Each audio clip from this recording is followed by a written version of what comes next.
greatest genius of the Renaissance, Michelangelo had two benefactors.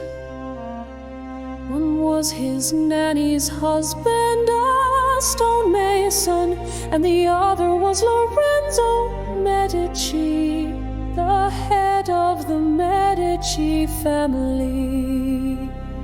Michelangelo later said, "Ever since I was a child, I've enjoyed playing with chisels and hammers.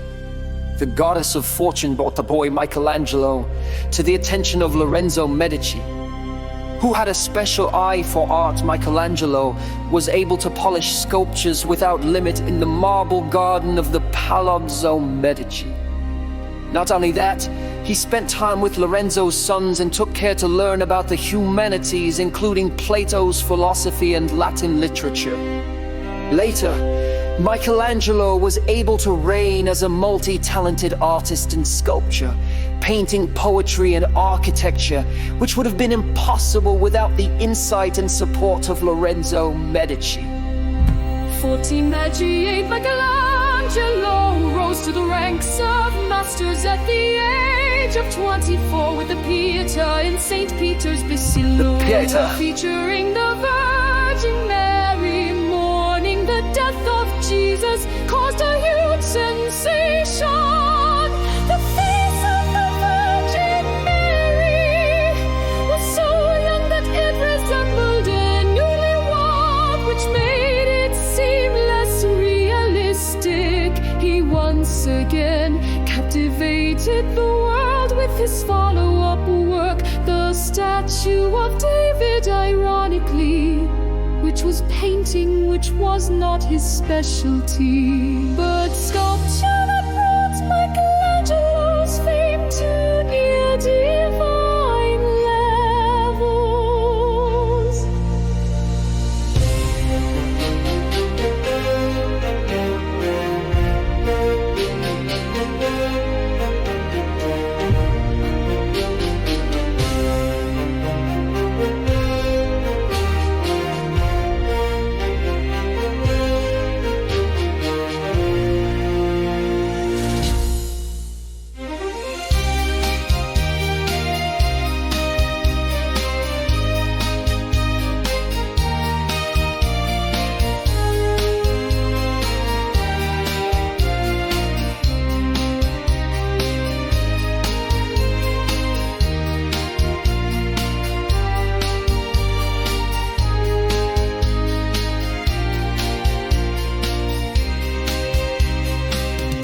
Ceiling painting of the Sistine Chapel, which he reluctantly began at the Pope's insistence, is considered the greatest work in the history of painting. Among them, the scene where God creates Adam and breathes life into him is the best and is better known to us as the opening scene of the movie Ben-Hur.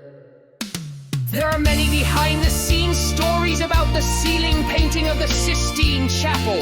Michelangelo considered painting to be a level below sculpture and wanted to be called a sculptor.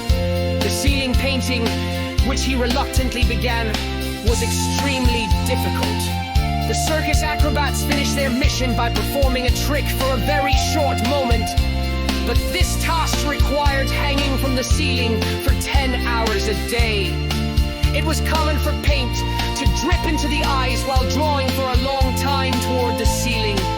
And as expected, he suffered a herniated disc in his neck, which later caused a chain reaction that twisted his whole body. Just looking at the words he wrote in a letter to a friend, I feel like a prisoner brought to a workhouse. I feel like I'm standing on my grave every day.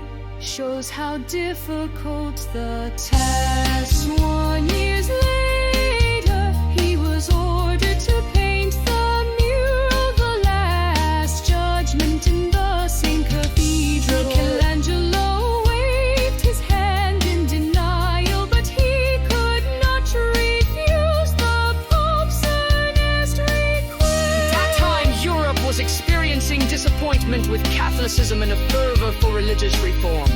So Michelangelo, a Catholic, could not bear to refuse the Michelangelo, who had a temper that rivaled that of anyone else, often met with Cardinal Biagio's Cesina wild painting.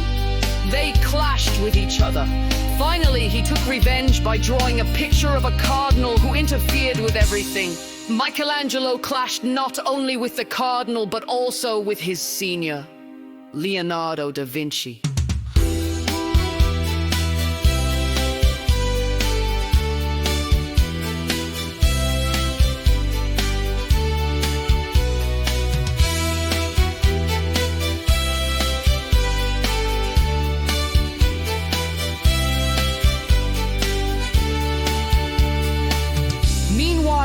The figures in Michelangelo's paintings are nude, but at the Pope's earnest request, his disciple Daniele Volteri, not Michelangelo, clothes the important parts.